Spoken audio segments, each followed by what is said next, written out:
So Rocket League received an 8 out of 10 on IGN, an 87% on PC Gamer, 9 out of 10 on Metro, and a 10 out of 10 in my heart.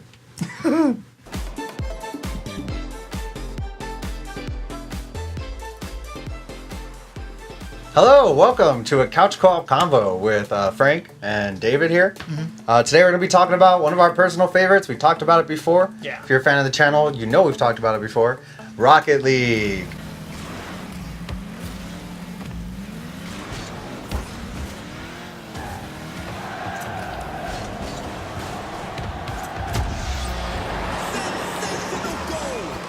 Rocket League is a game by Psyonix. It originally came out for Windows and PS4 back on America's birthday in 2015. Interesting. God bless America, God bless Psyonix. It wasn't on Xbox One first? It was just PS4? Yeah, just PS4 and Windows. I was actually kind of surprised about that too. Cool. I didn't know that either. The first year it came out, it was nominated or won 150 Best of 2015 awards. Wow. Which is That's so impressive. mighty impressive. Its predecessor was a game Psyonix put out in 2008 for PlayStation 3 called Supersonic Acrobatic Rocket-Powered Battle Cars. David was trying to tell me about this the other day. I had never heard about it. Yeah, I never heard about it either. Yeah, and the name was so ridiculous that you were having trouble like remembering it and like telling me what it was about. It's an amazing example of how important a name can be. Oh yeah. Like instead of keeping that name and calling it Part 2 or something, they're like, okay, we can really shorten this thing. Like, Rocket League is considerably simpler. Yeah, it's catchier name. So easy, catchy. Easy to remember. It was essentially the same game, it's just like a clunkier version of the game. Like had some issues. Development officially started on Rocket League, the current version of the game, in 2013. And they took a lot of the criticism from the flop of Supersonic Acrobatic Rocket-Powered Battle Cars, and a lot of like the fan criticism, and they used that to enhance like the new version of the game. And I think that's really cool because for those of you who haven't played Rocket League yet, one of the things I like the most about it is like how well it plays. Like it's a physics-based game, and the physics feels real good.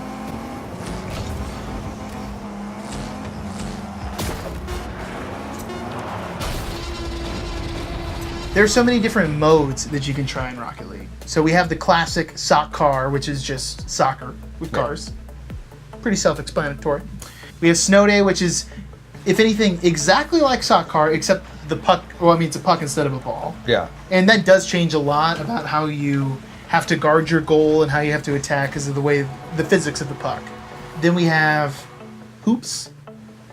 Hoops is excellent. I mean, it's just basketball, and I honestly didn't enjoy it when I first played it. The first couple of times. I also had the same thing. I thought Hoops was really difficult, and it calls on a different skill set and a different playing style. Totally. And I guess like part of the reason was my aerials just were non-existent when Hoops like first came out. Similarly, I didn't like Rumble when it first came out. I thought Rumble was like a little ridiculous. I was like, this is way too much going on. Yeah, I'm pretty sure I found it like annoying. Like, can I just hit the ball? Exactly.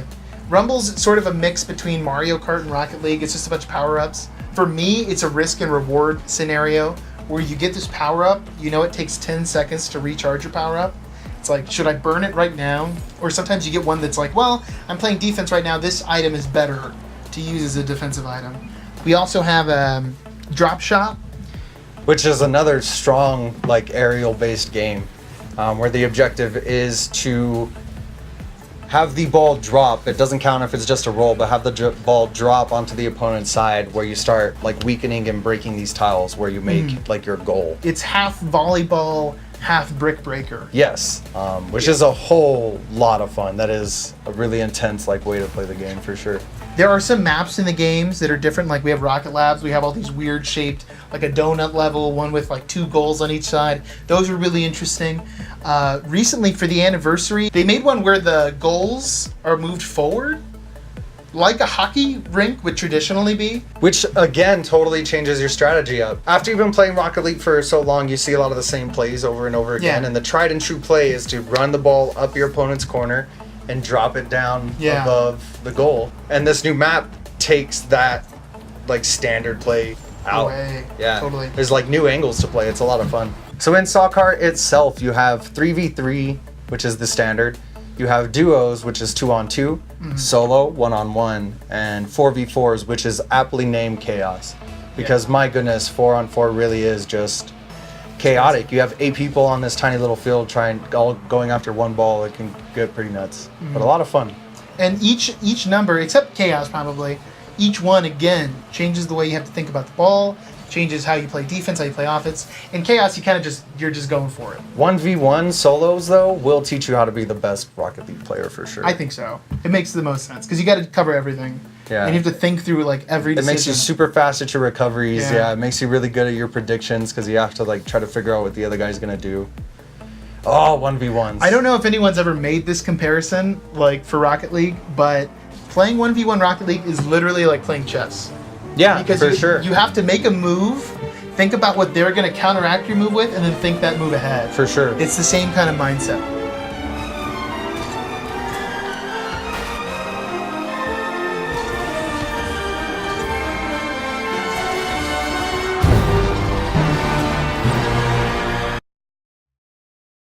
And continuously, for those of you gamers who don't have like a PlayStation Plus account or have an online subscription, there's still more things for you to enjoy, just like the rest of us do, because there are tons of customizations for your battle cars in the game. You have your boosts, which are like the trails that come out of your rocket. There are your toppers, which are a bunch of fun little hats that you can wear. You got antenna toppers, you got different decals, different paint finishes. You have a huge assortment of different wheels.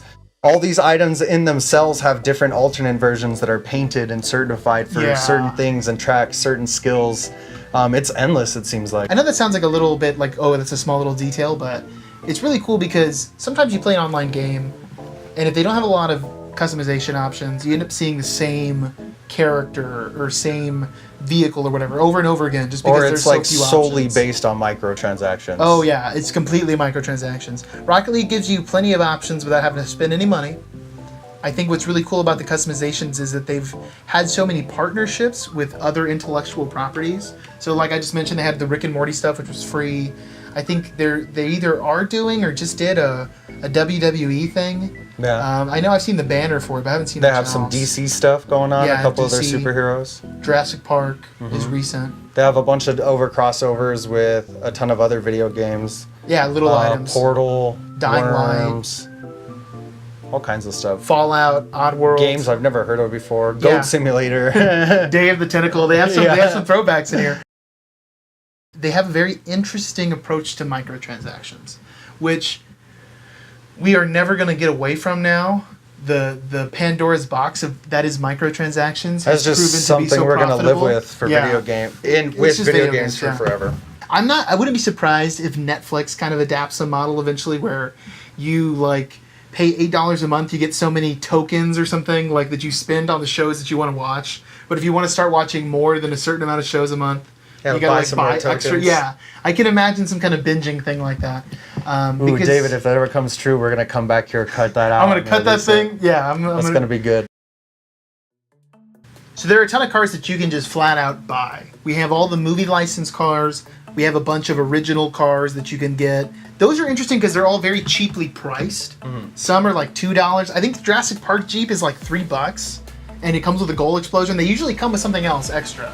I like those because you know exactly what you're getting, and if you just want to buy, the DeLorean for $2, you buy the DeLorean, you got it.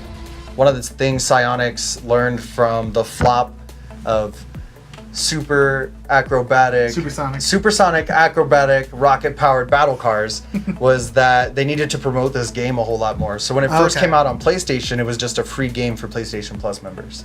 That's just when it first came out. Giving it away when it first came out. Interesting, because I've had it since they first gave it out. Yeah. And I remember thinking like, wow, I haven't even heard of this game. I'm surprised they're giving it away for free already. It's because that was you hearing about that game, Interesting. David. It's the perfect example of capitalism because for sure. I am so happy with my product that I'm willing to spend more money to give to this company because they're doing outstanding customer service is really what it is. When the game came out, it was just Sock Car. Yeah. There was no Rocket Labs. It was all just the same style arena. All of the maps we talked about earlier, all the additional game modes, for no additional cost to the consumer. No, yeah, it's just an update you get one day, and then new stuff.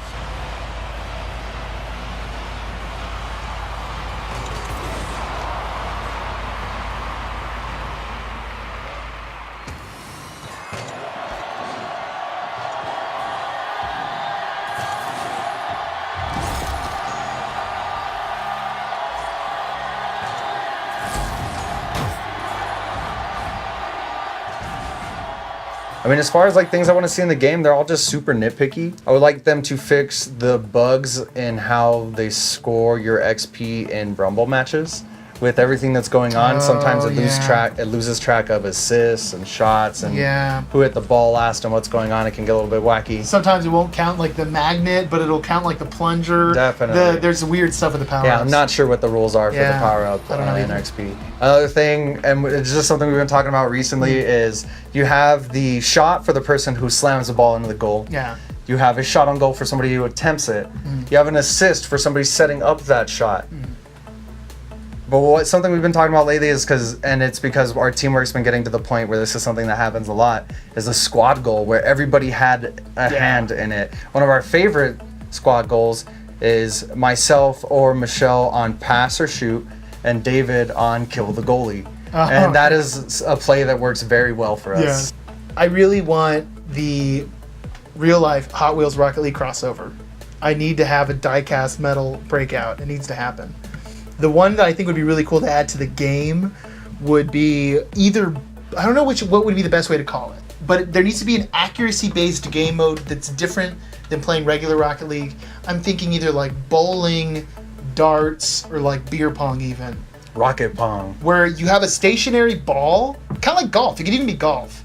Then you have a certain runway and you have a certain amount of boost. And then you have to drive and try to accurately hit the ball where you want it to go. That could be super fun. And it could be like 2-on-2, like teams kind of based.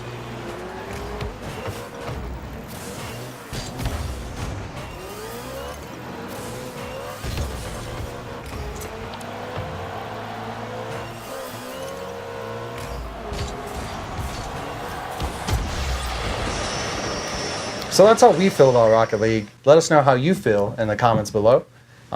What gripes do you have with Rocket League?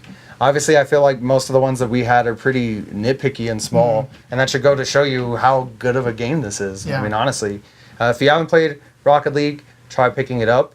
I feel like I would recommend this really for anyone. I really enjoyed it. I'm not a huge sports games guy.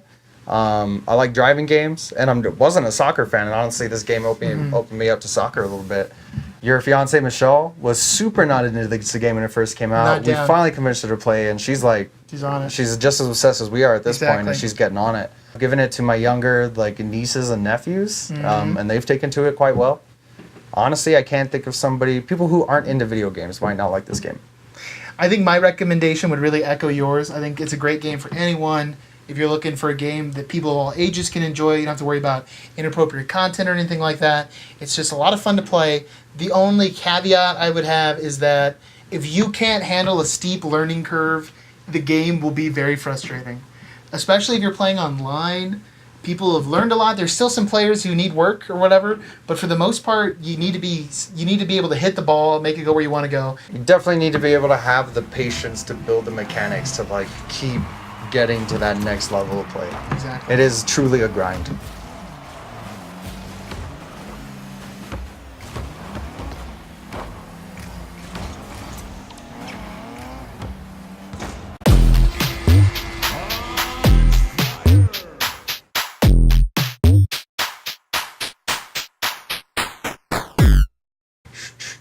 Rocket, bomb, bomb, bomb,